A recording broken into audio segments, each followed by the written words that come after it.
ముఖ్యమంత్రి నారా చంద్రబాబు నాయుడు అధ్యక్షతన ఆంధ్రప్రదేశ్ మంత్రిమండలి సమావేశం జరుగుతోంది.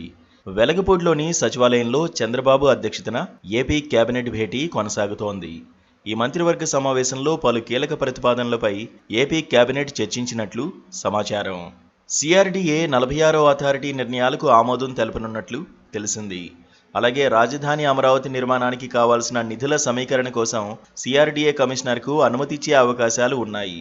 ఇక అమరావతి పరిధిలో 92 పనుల కోసం సుమారుగా 65,000 కోట్ల రూపాయల నిధులు అవసరమవుతాయని అంచనా. అసెంబ్లీ, హైకోర్టు భవనాల నిర్మాణాలకు సంబంధించిన టెండర్లను ఇప్పటికే కొన్ని సంస్థలు దక్కించుకున్నాయి. ఆ సంస్థలకు నిర్మాణ పనులు కేటాయించే ప్రతిపాదనలకు ఆమోదం తెలిపే అవకాశం ఉంది. మరోవైపు ఏపీ కేబినెట్ భేటీకి డిప్యూటీ సీఎం పవన్ కళ్యాణ్ గైర్హాజరయ్యారు. మంత్రివర్గ సమావేశం సందర్భంగా సోషల్ మీడియాలో పోస్ట్ చేసిన ఫోటోల్లోనూ డిప్యూటీ సీఎం పవన్ కళ్యాణ్ కుర్చీ ఖాళీగా కనిపించింది. పవన్ కళ్యాణ్ అస్వస్థత కారణంగా ఈ భేటీకి హాజరు కాలేకపోయారంటూ సోషల్ మీడియాలో వార్తలు వస్తున్నాయి.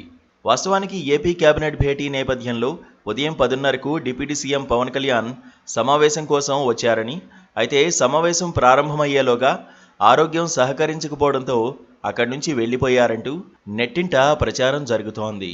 ప్రస్తుతం పవన్ కళ్యాణ్ క్యాంపు కార్యాలయంలో విశ్రాంతి తీసుకుంటున్నట్లు సమాచారం. గతంలోనూ డిప్యూటీ సీఎం పవన్ కళ్యాణ్ అనారోగ్యం కారణంగా కేబినెట్ భేటీకి గైర్హాజరయ్యారు. ఫిబ్రవరిలో జరిగిన ఏపీ కేబినెట్ భేటీకి కూడా పవన్ కళ్యాణ్ గైర్హాజరయ్యారు.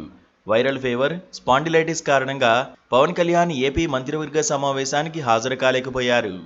ఈ విషయాన్ని అప్పట్లో డిప్యూటీ సీఎంఓ వర్గాలు తెలిపాయి. వైద్యుల సూచనతో పవన్ కళ్యాణ్ విశ్రాంతి తీసుకుంటున్నారని అప్పట్లో ప్రకటన కూడా విడుదల చేశాయి. మరోవైపు పవన్ కళ్యాణ్ ఎన్నికల ప్రచారం సమయంలోనూ అస్వస్థతకు గురైన సంగతి తెలిసిందే. దీంతో ప్రచారం సమయంలో పవన్ కళ్యాణ్కు పూలదండలు వేయొద్దు వంటి పలు సూచనలను జనసేన అధిష్టానం పార్టీ శ్రేణులకు సూచించింది.